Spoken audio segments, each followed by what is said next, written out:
Yo, what is good, Knicks Nation? Welcome back to Knicks Media. It's your boy Richie. I'm reporting to you live from Miami still. I'm flying back home tomorrow morning to New York in time for game number 4 that tips off 7:30 back in Miami. And we got some things to talk about. Now, we're hearing from Tom Thibodeau, and he said that, quote, everything's on the table. We'll see how it unfolds. When a reporter asked him if they can consider bringing in a guy like Evan Fournier or Derrick Rose, who have not seen any minutes in the postseason, besides in the Cavaliers game when we're blowing them out and the Derrick Rose chance was happening. That doesn't really count. Now, the only reason why this is even a possibility for the Knicks, in my opinion, is because of the unfortunate injury to Immanuel Quickley. Now, we don't know if he's going to be able to play or not. He is diagnosed with a sprained ankle, and if I'm not a doctor or anything, but if you sprain your ankle on Saturday, most likely not going to be able to play on Monday night, similar to Jimmy Butler spraining his ankle. You need kind of a week or two to kind of get ready for a game. So if Immanuel Quickley is not ready to go, it's a big question.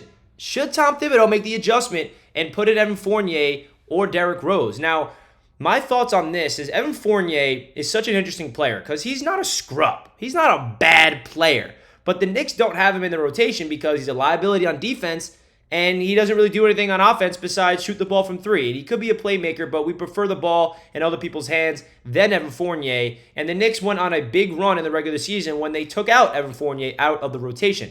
Now, Fournier has been a very solid. He's been handling this season like a pro. I mean, you can't say enough good things about the person that Evan Fournier is. He did not handle his benching in a way where he thinks like, oh, like, I want to be playing. He put the team first. He understands why he's on the bench. And he's getting paid like $18 million per year. And don't forget, he set the franchise record last year for the Knicks in three-point shootings, most three-pointers made in franchise history. Now, I'm not expecting Fournier to come out there and light it up. But the one thing that the Knicks have been struggling with, not only against the Heat, but throughout the entire series, the entire NBA playoffs going back to round number 1, has been shooting the ball from beyond the arc. As a team, the Knicks are absolutely atrocious. I do not have the stats in front of me, but I can tell you that they're not good. If you take the shooting percentage from downtown throughout the entirety of the NBA playoffs, it's definitely under probably 30%.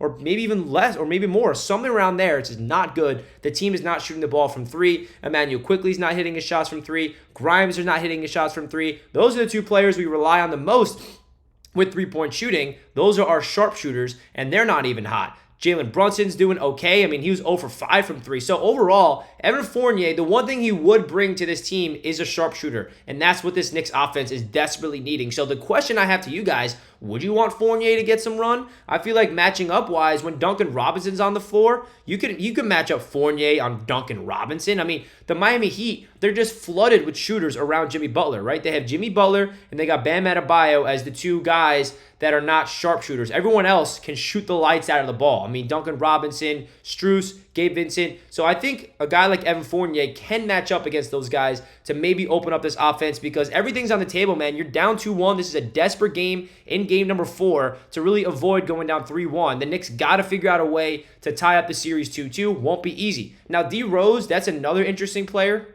Without Quickley, could he be that point guard off the bench? Yeah, I mean, Derrick Rose was the best player for the Knicks in the playoffs 2 years ago with the Atlanta Hawks. I don't know how much impact D. Rose is going to bring. I don't really expect D. Rose. Maybe, I don't know. There's another guy that I didn't even bring up, who's not in this graphic, is Duece McBride. I mean, what are we struggling with the most here, folks? Defending the three-point line. He is our best perimeter defender against the three-point shot. But outside of Quentin Grimes, in my opinion, Duece McBride deserves a lot of minutes. That's another guy I feel like that needs to be in consideration of getting into the rotation. But outside of just rotational stuff and players going on the court, the big adjustment that needs to be made is guys like R.J. Barrett, Julius Randle, who is, I think, the X factor of this team. When he plays like crap, the Knicks are not going to win. When he plays on and plays his dominant all-star level Julius Randle, this Knicks team is hard to freaking beat. And Jalen Brunson, we expect the same from him. Consistency is key from him. He hits the clutch shots. He was the only one that had any type of offense in yesterday's game against the Miami Heat. And the big men, they got to step up. Mitchell Robinson, Isaiah Hartenstein, both of those guys did nothing.